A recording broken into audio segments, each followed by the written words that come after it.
You're listening to episode 10 of the Product Boss podcast. In this episode, we chat about packaging.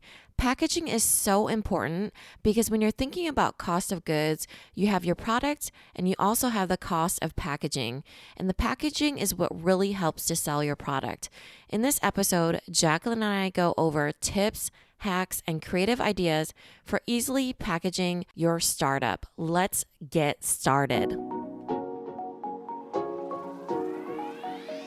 Welcome to the Product Boss podcast, where we help product-based businesses grow their sales and improve their strategies. Hey everyone, I want to introduce you to my co-host and biz bestie, Minna an Amazon guru that has built a multi-six-figure product-based business. And introducing the other half of the Product Boss, Jacqueline Snyder. She has helped launch and grow over 500 fashion apparel and accessory brands, even one of her own. And together, we share our inventory of secret weapons that will help you dig deep and do the work it takes. Are you ready? Let's build together. Hey, Minna. Hey, Jacqueline. So today we're going to chat about packaging your startup, tips and tricks to look like a professional business. But before we get into that, I wanted to talk about all the really exciting things that are going to be happening over the next month between you and I and the Product Boss. Yeah, I can't believe it's almost February already, and there's so many things that are on our docket, including seeing each other in person. I know, you are my Valentine this year. We're going to spend Valentine's Day together. I know, it's so exciting. So just to chat about that, we are going to Vegas. So Minna lives in the Midwest and I'm bi-coastal between New York or New Jersey, depending on who I'm talking to, and Los Angeles.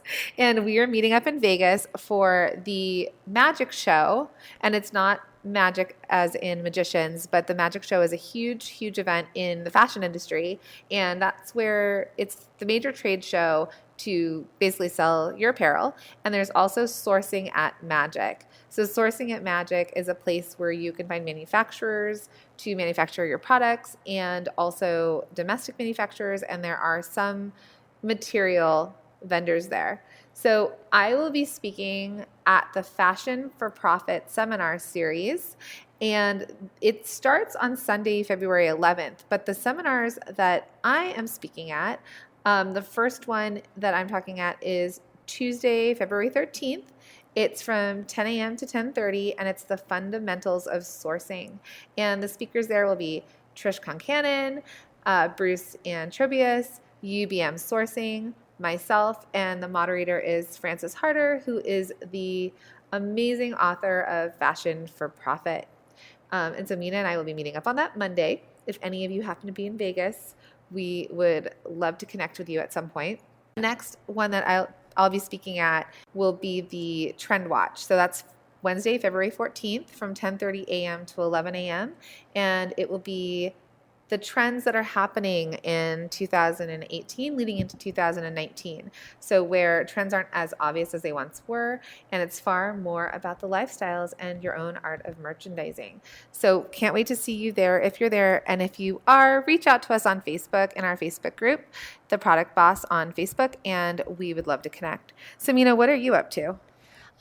So I'm going to be speaking as well, but I'll be speaking virtually. And so I'm going to be in the Business Basics Bootcamp. And so this is a virtual summit that is from February 5th through the 9th. There's going to be 14 other experts besides myself. I'm going to be talking about scaling your product-based business. But this one has Dana Malstaff of Boss Mom. It has By Regina, who I am obsessed with. And it has Tanya Rainier. She does Profit Party. So it's going to be a lot of people, and it's completely free. So head on over to www.businessbasicsbootcamp. So that's plural, businessbasicsbootcamp.com, and you can sign up for free. And there's so many great experts on there that will be sharing kind of what to do to grow your business within the first 1 to 3 years of it. And then I'm so excited to be going to Vegas the following week with you. So that's kind of what our schedule is looking like. So exciting. We still have to figure out our Valentine's Day dinner And maybe I'll bring you some roses.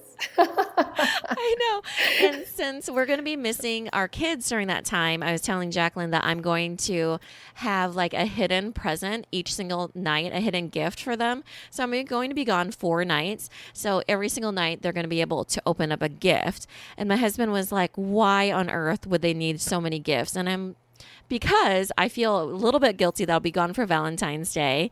And I think that it would just be really fun for them to open up stuff. And bribery works wonders. So I think that'll be their Valentine's Day surprise, Valentine's Day week surprise. And I might use that on my husband because bribery is going to need to work wonders on my husband who keeps having to take care of our kids for 5 days at a time. Yeah. So maybe everyone will get a gift. I'll have something for him too. But when I'm thinking more so the kids because they're more so into it since I have 2 little girls and one of them is 7. So she's very into it.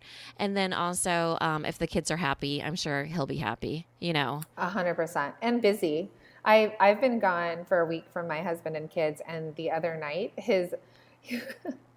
we were FaceTiming and his eyes were like gonna pop out of his head. He's like, you need to come home. Your kids are crazy. I was like, my kids are crazy. You're the one with them. So, but we couldn't do this without the support of our families. So, yeah. So I wanted to chat also about what we've been up to with our masterminds. Oh, They yeah. have been so much fun. We just had a meeting yesterday, and it was so good. And this one was really emotional, don't you think? Just a lot of highs and a lot of lows in this one. Yeah, I pretty much had to hold back tears. I mean, we won't go into super great detail about it, but basically, it's so great having these people on your journey and then also just being able to talk about, anything and everything. There's so many people making transitions in their businesses and building it the way they want to build it. And when I say tears, I mean, it wasn't necessarily tears of joy or, tears of sadness. It was, even for us, we're the facilitators and the coaches of this group, but we're also entrepreneurs.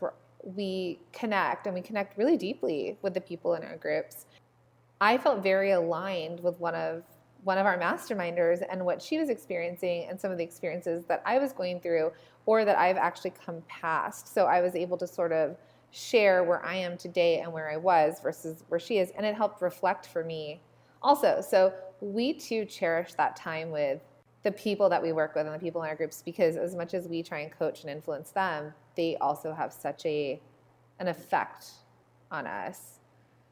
Yeah, for sure. And, it's a little bit of like laughing and crying at the same time because the journey is such a roller coaster and it's just so many, it's like you're celebrating the wins, but then yet going over all the struggles, so it is a lot in one session.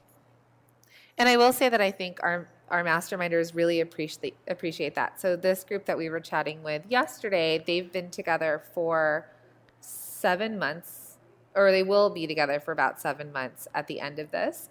And so even over the first 3 to 4 months of them working together, they really formed an amazing bond and things that we didn't even realize that they had connections on. They have connections outside of the group. So we brought together this community for them that, you all know this as an entrepreneur. I like to say that we feel like we're on an island, but there's a lot of alone time and a lot of second guessing and figuring out on your own unless you have a spouse or a partner that you can run things by. So I think that was also part of it, that this community was there for everybody in support and in growth, because we also had a huge win. One of our clients had like multiple wins, right? Yesterday. Yeah. So many big she's about goals. to boom her business. Yeah. For this session, we're doing every other week, whereas we were previously doing every single week. But since we're doing it every other week now, there are some big goals, and they've been hitting some big milestones in their business, and we've been really proud. But we're talking the whole time within our Facebook group too. So along that way, we're helping them with the day-to-day stuff if anything were to come up. Yeah. So for example, a couple of things that got touched on yesterday in our mastermind, there were alternative trainings that we're going to sort of offer outside of the group. So we didn't use up the time within the hour and a half that we speak, but we will be posting these trainings so the group can see them in our Facebook group. But just to be a bragging mom right now, as I feel like, but some of the things that have happened, like one of our clients, she's been at this for a couple, maybe a year. She's been selling boutique business, and she's decided that boutiques are just not there for her. So in the last 2 to 3 weeks, she's set up an entire, she's going to be selling on Zulily. So she's got a huge deal happening there where they're going to sell thousands of units. And she redid her website because that was feedback from the mastermind where people were giving her feedback on her website so she could build up her e-commerce.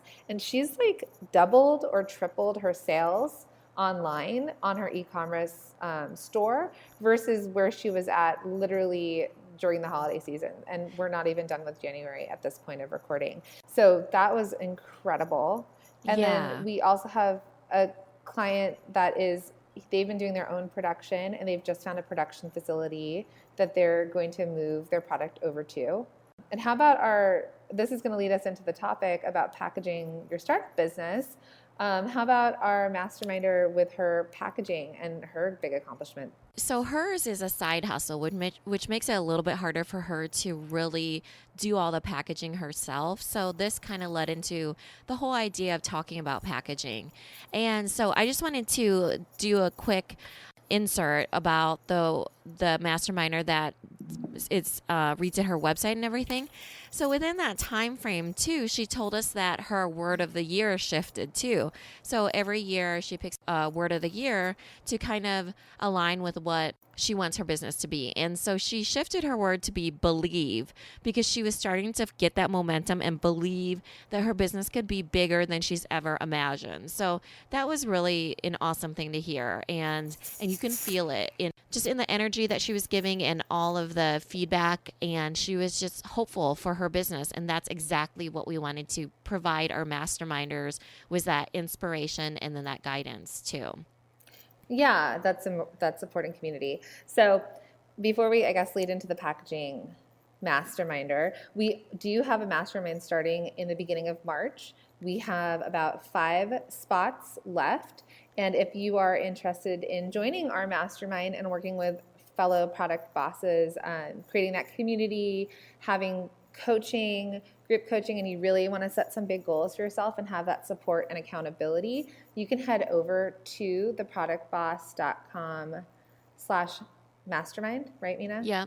And apply. And like I said, the spaces are limited for our March mastermind. But really what our goal and intention is to really get you going in the second quarter of the year. Right now we're recording in 2018, and really propel your business forward so that towards the mid-year to Q3, right before holiday season, we really get that momentum behind your business and get you ready for what's to come. So if you're interested, head on over and apply for our mastermind. So talking about our masterminder with her packaging, she has a huge business. Like you said, it's her side hustle. And she has been doing all the packaging herself. She's importing her product and packaging at home. And we're talking like 10,000 plus units that she is self-packaging. And this is her side hustle. So she's got a full-time job and 2 little kids. It is crazy bananas. And she travels for her full-time job. So this is why, she's transitioning to trying to outsource it, is because she'll be traveling a lot more weeks at a time. And so it's already hard trying to prepare your family, obviously, just from what we've told you about us going to Vegas to be together. We're already prepping our own families. She does that once a month. So this is something that she definitely could alleviate a lot of that stress, is by outsourcing it. So we've worked with her on the factory that right now is her production factory for her product. We've started talking to her about, why are you doing all the packaging? Can the factory pre-package for you and send you the product pre-packaged and pre-shipped? Because again, let's think about 10,000 units packaged yourself. How many Netflix shows would you have to binge watch to get that package? A lot, and not a lot of sleep. So she actually had a really big win this week where she approached them and they said, yeah, totally doable. It's within her minimum. And, she was really attached to the packaging that she's using, but there's no reason they can't duplicate it and or improve it. But what she was using was a bag with a sticker, and she is selling hundreds of pieces. Is it a week? Hundreds of pieces of this on Amazon. And so what we want to start talking to you about is, as much as you have, your product, we also want you to gain these tips and tricks to look like a professional business. Even if you're not $1 million business or a multi-six-figure business, the more professional and legit you look, the more seriously you'll be taken by your customer or retailers, wherever you're presenting yourself. It's going to take you out of that DIY, do it at home look to really a product that people want to buy and something that you can grow and scale. And when you look at her piece by piece per unit cost of her doing her packaging herself, she's not including the time it takes her. She said that her aunt and uncle are retired, so they would help her sometimes. But the thing is that they are not able to keep up. She had the little Amazon's Choice badge that made her run out of inventory, and she bought another huge lot of inventory coming from China. So the packaging added on within that manufacturer and that factory is not that much because they are the same factory that's giving her the product. So she's not the first person to ask them, hey, do you do packaging too? So that's the other thing, is that it's really win-win in her case because it's saving her time too, and it might even save her money. So I wanted to share a story about how I started packaging my product when I was selling Cuffs Couture, and it will lead us into where we started, where Minna and I started individually in our own businesses, and where we were able to grow to. So when I first launched Cuffs Couture, it was an inventive product. So it's an apparel. It's basically a wrist wallet. If you haven't followed along on the podcast so far, it was a fashionable wrist wallet that my intention was it was something you could wear out to go dancing with your friends. And so it wasn't an athletic wrist wallet. It was literally so I didn't have to carry my purse and wear it on my shoulder. I could have all the essentials that I needed. So a little lip gloss, credit card, attached my key to it. And then eventually, as the phones got bigger, I would shove my phone in there. So when I first started, I actually spent a lot of time and money trying to work on a beautiful package. I actually just found it, and we're going to post some of our packaging up on our Facebook page. But we're gonna post it in our Facebook group. So make sure you head over to our Facebook group, The Product Boss, on Facebook, and join, and then you'll be able to see where we started and where we ended up. So I spent a lot of money on a designer. I did this foil embossed box that the drawer pulled out. There was a clear screen in front, and it had all this information on it, and the cuff was there. Well, it was I think it was a 2,000 piece minimum, and the boxes were like $2.50 a piece. That's a lot. That's a lot to also add to a cheaper product. $2.50. You double that, $5 would be what it adds to your wholesale price. You double that, and it's at least $10 to $12 to your retail price just for that package. I couldn't really afford to add that into the type of product that I had. So then I started trying to figure out I started trying to hack this and figure out what I could do.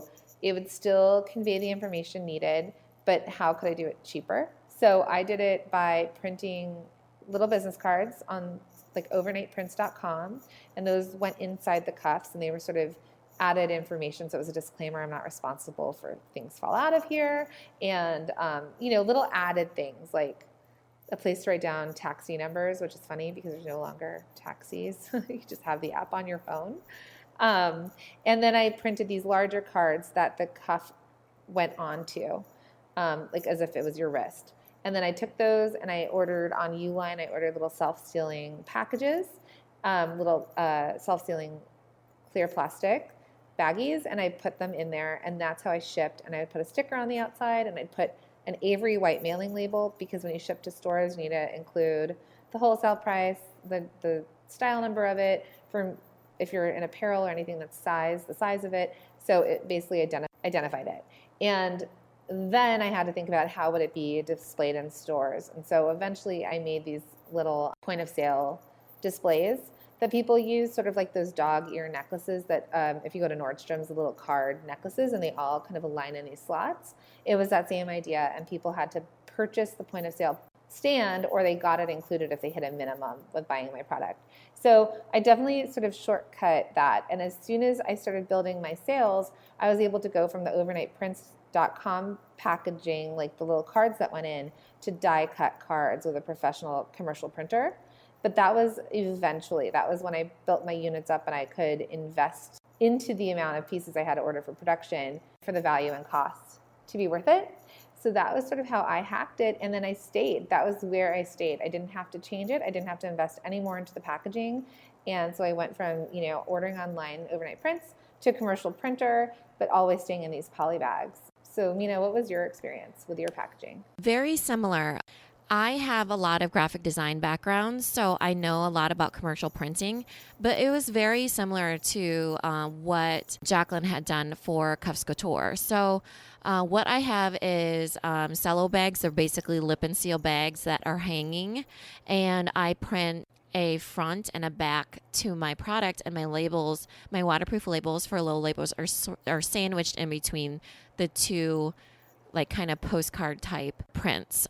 So nothing really fancy or anything. It is so they can fit into that standard lip and seal. And then also I put the singles, though I'm not in any retail stores like Walmart. I'm only on Walmart.com and and Amazon.com. I think that when people see that in a hanging bag rather than just a regular plastic outside, that differentiates it in their mind as being more professional, that it came off the shelf. It could be on the shelf, so since I'm buying in bulk anyways, I'm just getting the hanging ones, even though and they're a little bit more expensive too. But that just kind of ties in my entire look of my brand. So it's very similar to what you were doing, Jacqueline, where, I'm buying the outside lip and seals, like not from Uline, but very similar to that. And then making the packaging that goes in the inside.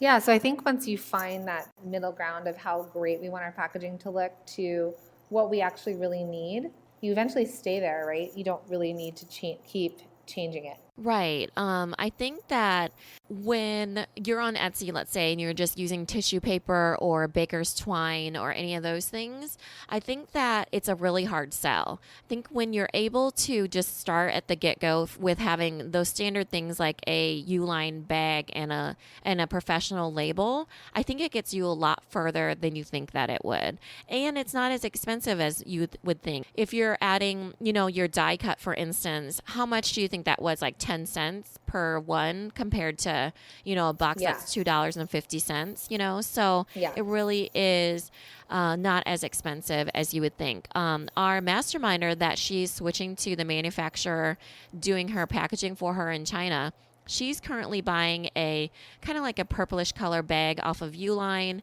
and it's one of those foil style ones. And then she's having her labels printed at UPS, her local UPS store, which I'm guessing that probably adds up to like $1 at least. And those are sort of your survival tricks, right? Like when you're starting, it's whatever you can do to make it look as best as you possibly can by yourself. Right. But if you can hit that point that you want to try to get to for labels or anything for any commercial printer is 1,000. That's where your first significant price break comes in.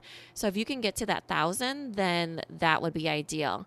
And, when you think about it, 1,000 over 1 or 2 years, let's say, even if you don't make a lot of sales, that's not bad at all if you significantly cut your packaging down from $1 to 20 cents. Yeah, like 1,000 units.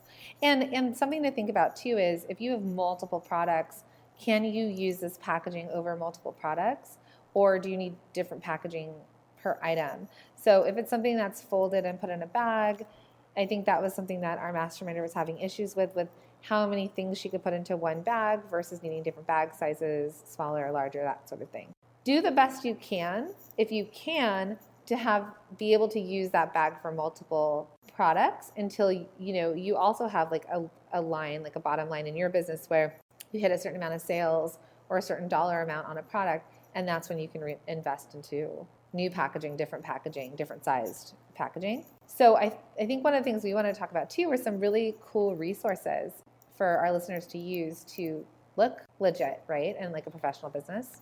I think that the number one thing too is that you'd be surprised what a difference a professional design could do. You know, even if let's say you went into creativemarket.com and picked out something there that was standard, like right now, one of our masterminders, she has a label and it's all black ink on a white label because she's printing them locally.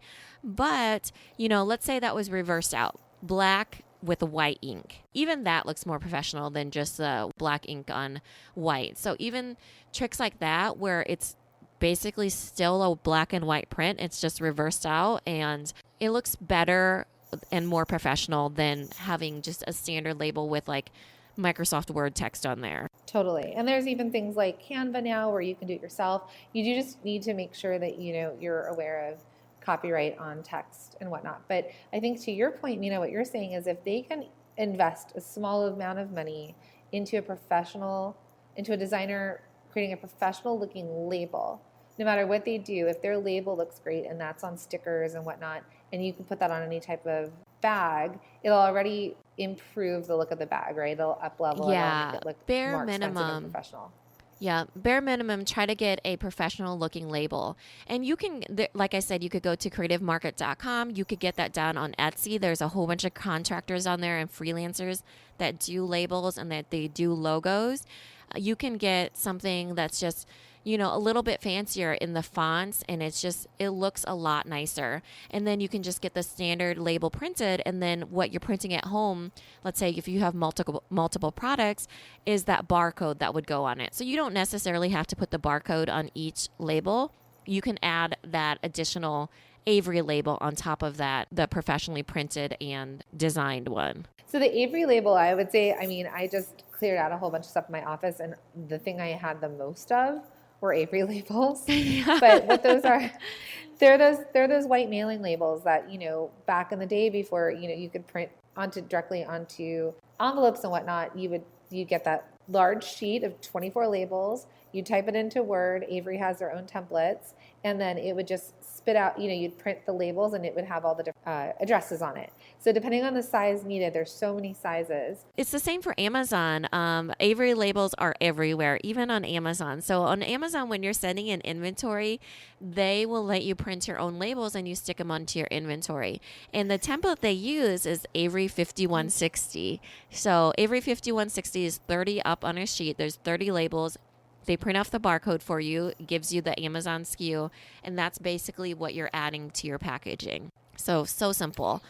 And so in fashion, let's say, oftentimes you don't need to do the UPC label or the barcode just yet, depending on who you're selling to. So if you get a big order to Macy's or somewhere that they need barcodes, there are other systems that you may have to invest into to get the correct labeling.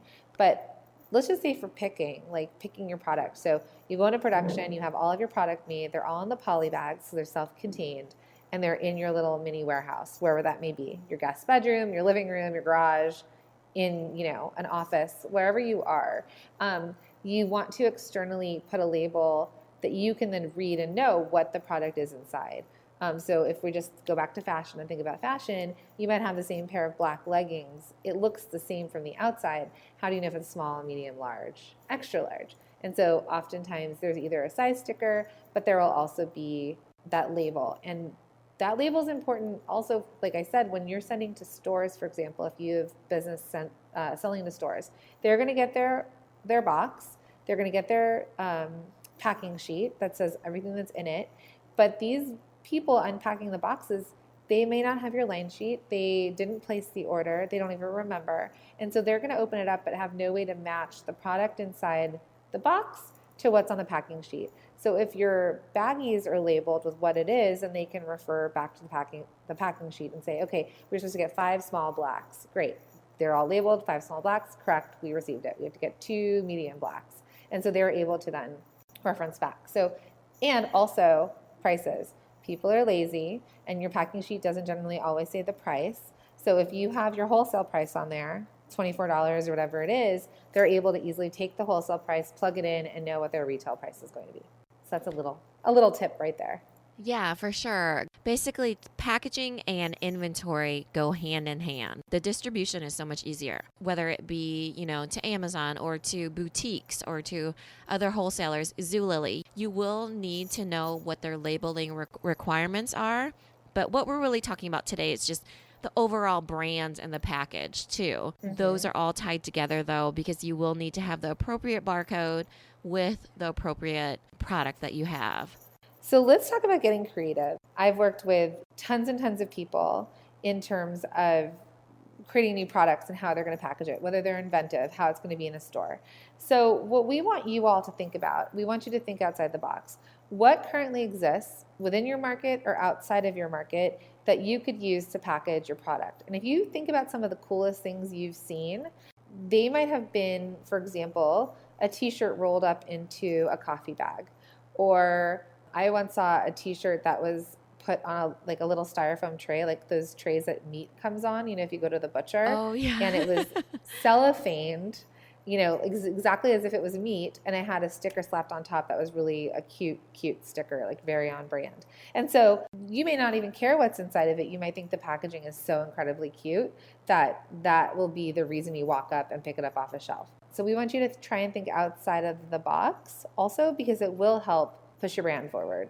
And there's so many different materials and different things that you can get creative with. Like some people have printed on bamboo, for instance, or on burlap or any of that stuff. I'm sure that stuff gets very expensive. When you're thinking about your label, it could be matte finish, shiny, glossy finish. There's so many different things. Like you said, that you did gold foil, that was probably pretty expensive. Any of those that helps you differentiate your brand, and just having a professionally printed sticker rather than something that's stamped is just so much better for presenting yourself to collaborate with the bigger distribution channels, like for getting onto walmart.com, for getting onto let's say different subscription boxes that you want to be a part of. That packaging is going to set you apart. Yeah. And we will have a Pinterest board for you all where we start to share some of this really cool packaging that we found. But if you go on Pinterest, there's so many interesting things to see and be inspired by, or cross it over. So, example, like if pasta is sold in a certain way, how can you use that for the product that you're currently selling? There's just so much inspiration now online on what you can do. Some of the places we think that you can use as resources, one of them is Creative Bag. Is it creativebag.com? Yeah, creative bags. Is that right? Is it plural or singular? Oh, yeah, it's singular. Creativebag.com.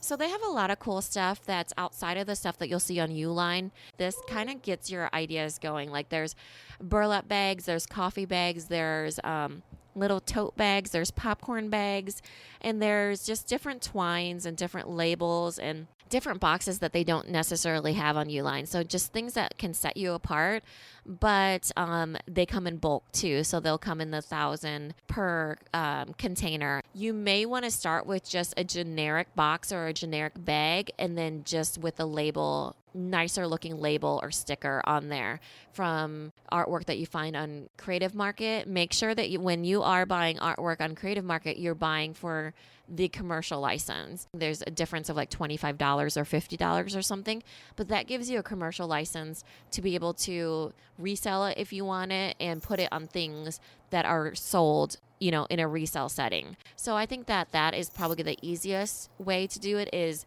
standard style box. Maybe it's a craft box or a craft bag, and then adding a cool sticker or label to it. So then you mentioned Uline. So Uline, if you don't know it already, it's the letter U, Line.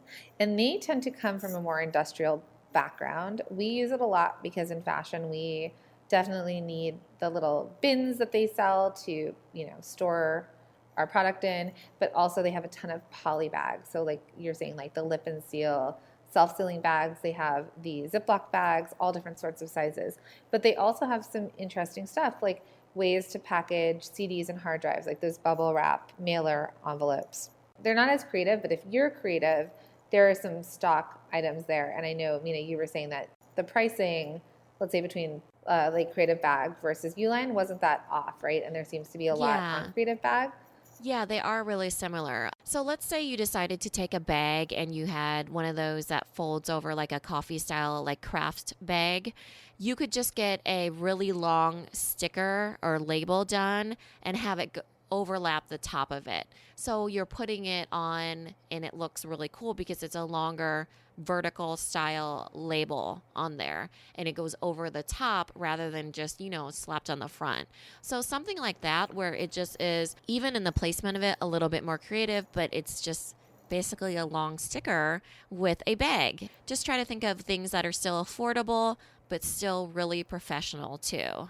And so from there, when you're looking, then another place is store.standuppouches.net. What do you love about that site, Mina?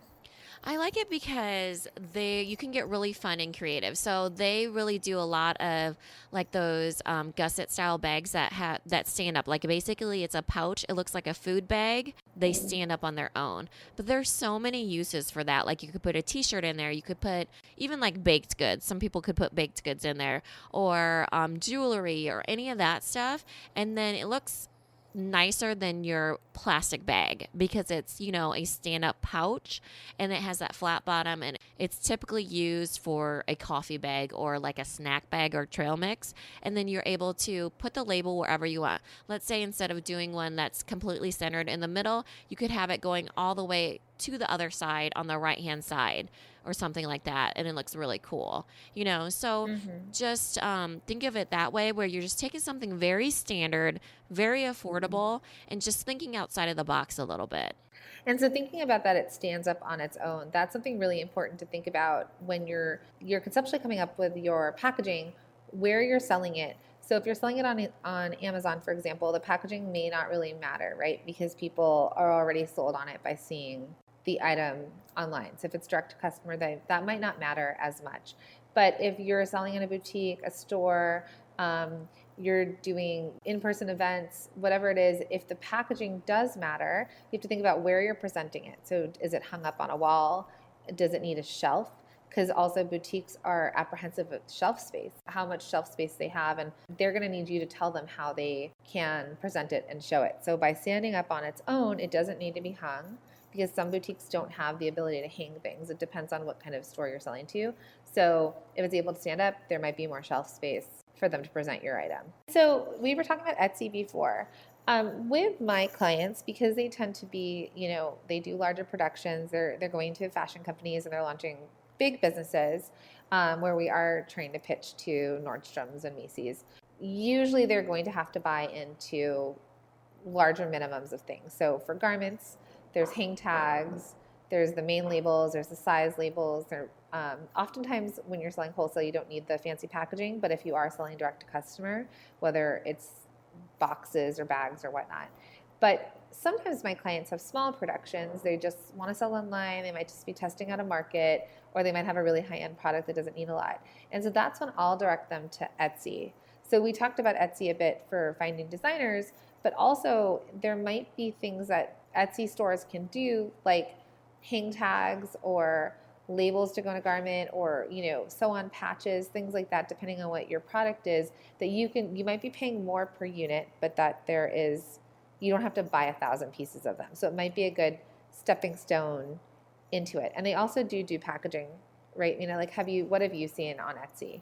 They do tons of supplies. Like they sell everything imaginable on Etsy, really. Hang tags, like what you said, and then any sort of stickers or anything. I mean, just think of what you could get for safety pins and ribbon. A lot of specialty stuff on Etsy that they don't necessarily sell anywhere else.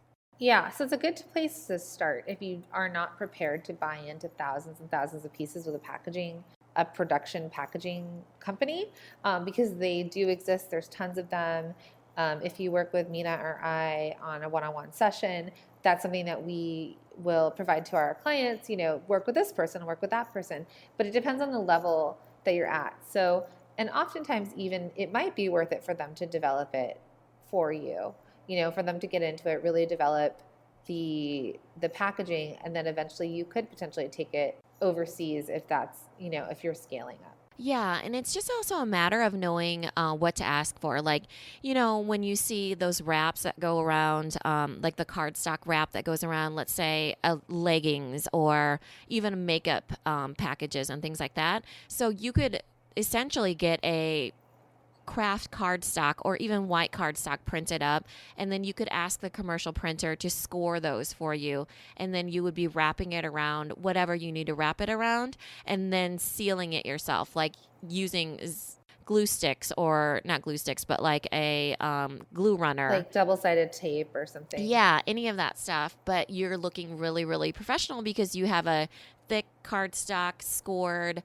wrapper around whatever your package is, but you're doing them, let's say, in bundles of 100. You could perhaps find some standard cardstock that's already printed, have it scored, and then have just a sticker that you put on there. So even if you find something that's standard, you can cut it lengthwise. It could be off the shelf, is what I'm trying to say. Does that make sense? Absolutely. Yeah. And so, for example, like on our Pinterest board for packaging, one of the things that we have up there, it's a cosmetics line.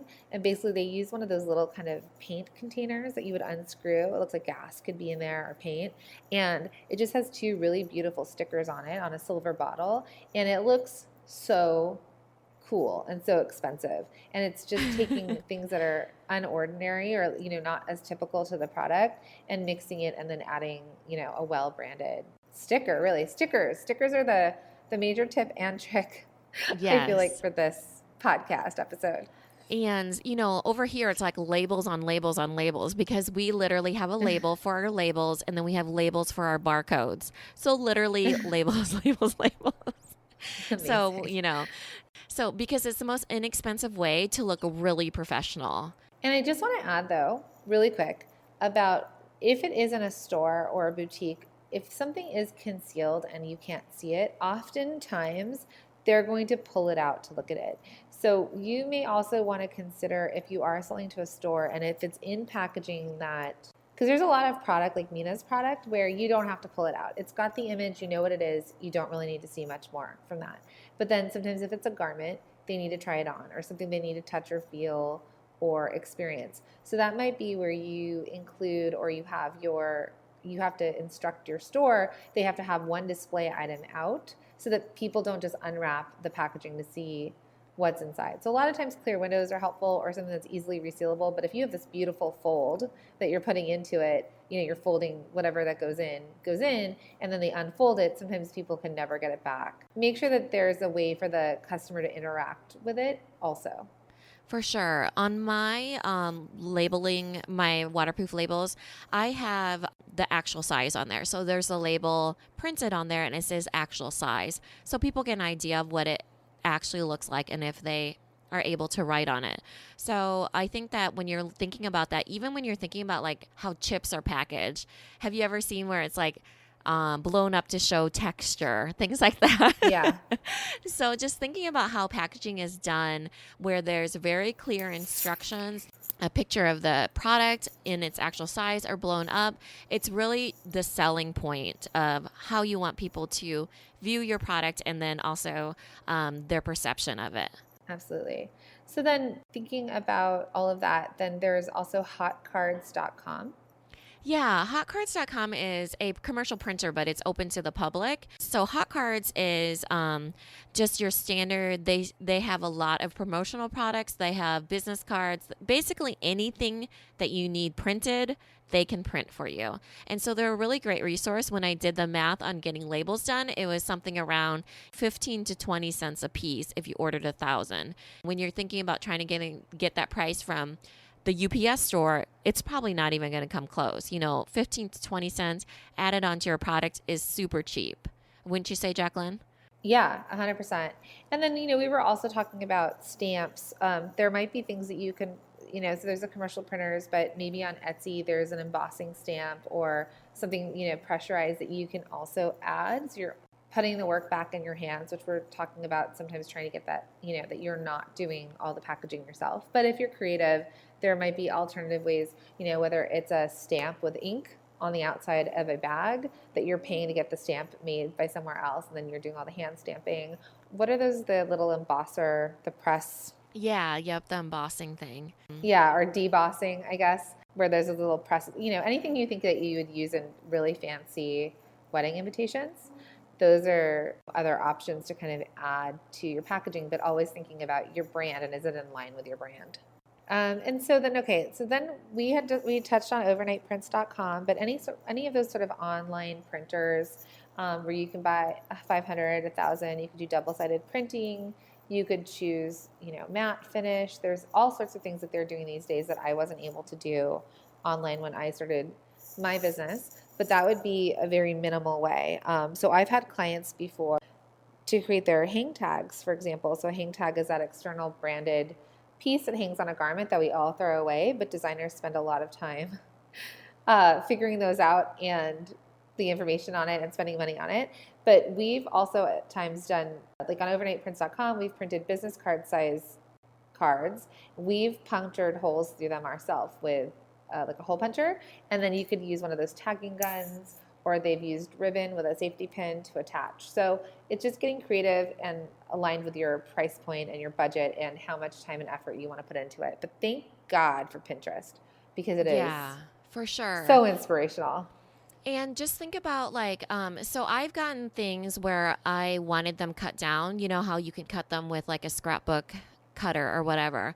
But if you Uh-huh. take it to your local copy shop, they have like guillotine cutters. So they can cut like 500 stack at one time, and it costs you $5 Yeah. because they're charging you per guillotine cut is what it's called. So instead of having to cut it each one, let's say you wanted to get something a business card size, but you instead wanted to cut it in half at the finished size, then you just take it to your local printer and say, hey, can you cut this entire stack for me? And they can do it so easily. They just line it up and cut it one time with their machine because they have the machine, and it's so much easier for them to do it. So once you've sort of figured out the look of your design, your way that you're going to package this and find really cool, interesting ways of doing that, then there's the question of packaging it yourself versus hiring it out. So Mina and I have both been in the place that we've done it all ourselves. And then eventually, as the company grew or our responsibilities, we needed to work on the strategy or moving our businesses forward. Our time wasn't spent on actually packaging and shipping. And that's when we needed to onboard and hire.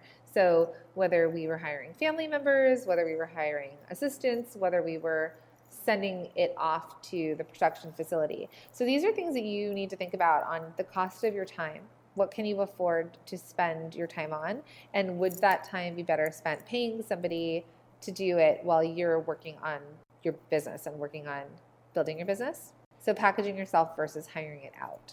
Yeah, for sure. And I think you should always start yourself. So you get an idea of where you can cut down time and then also cut down costs. It's hard to stay tapped into that when you're outsourcing it immediately. We just want you to think about that. So again, it's that same concept of always starting in the mailroom, when you're working, when you hear these stories of how Steven Spielberg became Steven Spielberg, where they start and where they go. You do need to get your hands dirty in your business and know exactly what goes into it so you can then also figure out, oh, I can package 50 of these in an hour. And if someone came to you and they could only do 18 an hour, you're able to gauge whether that's the right fit for you or how you need to train them. So having that experience in your business is the way to be so that you can eventually be the leader of your company and train people.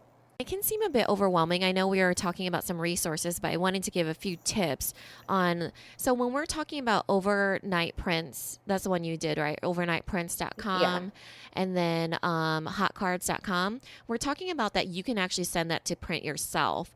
And so when you're thinking about the design part of it, it should be a high resolution PDF or a 300 DPI image. So something that's high res, because something that's printed is not the same resolution as something that's on screen. Like on screen, for instance, is 72 DPI and looks crisp and clear. But if it's printed, it needs to be at least 300 DPI. So thinking about that when you're exporting a PDF on Canva or any of that stuff, it should be high resolution. That way it comes out crisp and clear and just like you printed it at a commercial printer, which is what you're using when you have hot cards or overnight prints. But you don't need to hire a graphic designer per se. You can do that all yourself with Creative Market or Etsy or any of those art pieces or fonts or anything of that. You just need to make sure that the artwork that you're putting into your online order is high resolution. Does that make sense? Yeah. So the other thing I just wanted to also talk about is if you do decide, if you are manufacturing this in production, and again, just heading back to our masterminder, if you are in production and you're getting quotes from people that are offering to make your product for you, and you ask them, can you do the packaging? And they say, sure, we can, send us the design.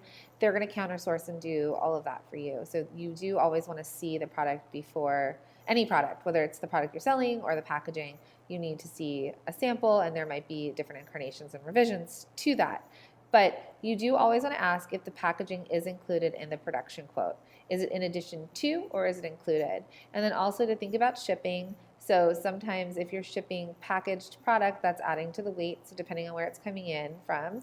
And that's where you're going to basically weigh out your costs and benefits, how much time you have versus what you're willing to save. So that's just another note. And so let's say again, back to fashion, if we have a production vendor doing all of the garments, we often ask them to finish. It's called finishing. And finishing is where they physically attach the hang tag, because that's done by hand. And they might fold the garment, put it in a poly bag, place all those stickers on the outside, and that's how they ship it. And generally finishing could be 75 cents to $1.25 a piece. They're not putting them in the beautiful boxes because that's a whole other thing. That's fulfillment. But to actually finish it so that it's ready for you to then ship out. And then also think about the shipping from China, like it's on a boat or airplane or whatever, that it gets a lot of damage to it. So when I was doing chalk markers for private labeling, I had the option of going with a paper box or a plastic box, and I opted for the plastic box because it looked nicer. It looked more expensive. But when it came over all the way from China, weeks and weeks later, a lot of those plastic boxes were broken and I was not able to sell those packages. So that really sucked. So thinking about the transport of the actual product and the packaging, is it going to withstand the travel damage that it's going to undergo? And if it will still look nice and still look high quality? So if you head over to our Pinterest, the Product Boss on Pinterest, we do have a packaging board for you to look at that has a ton of inspiration across tons and tons of products. So hopefully that will help you, get inspired and think about other alternatives to packaging your product. And then, Minna, where can they find the list on these online companies that we've listed in this? I'm going to put it in the show notes, actually. I'll put all the links that we mentioned into the show notes, and then you'll also see it on our website at the specific episode too. So if you go to www.theproductboss.com/podcast, you'll see an episode gallery, and you'll just go to the one that says packaging your startup, and then you'll be able to get directly to the links there too, but they'll be in the show notes as well. Amazing. So we know that this was a very full episode with a lot of learn-ins, but we wanted, there's a lot of information to get out there to you and a lot of different places that you can start. So we'd love to continue the conversation with you on Facebook, and we will be sharing some images there and, continuing the conversation within our community. And we're just so glad that you were here to join us again for the Product Boss podcast. Great. Thank you so much. We'll catch you next week. Thanks, everyone. Bye. This episode was brought to you by our mastermind, Multi-Stream Machine. Multi-Stream Machine is our 12-week program that takes the high-level knowledge of two product-based experts, myself and Jacqueline, combined with all the inspiration, accountability, and magic of a peer mastermind. We coach the hot seats through their struggles, facilitate the advice of all their fellow product-based masterminders, and help to focus everyone on more sales. Believe me, it's not only business changing, it's life changing. And we want you to be a part of it. Go to www.theproductboss.com/mastermind to learn more or to apply now. All right, product bosses, let's make it happen.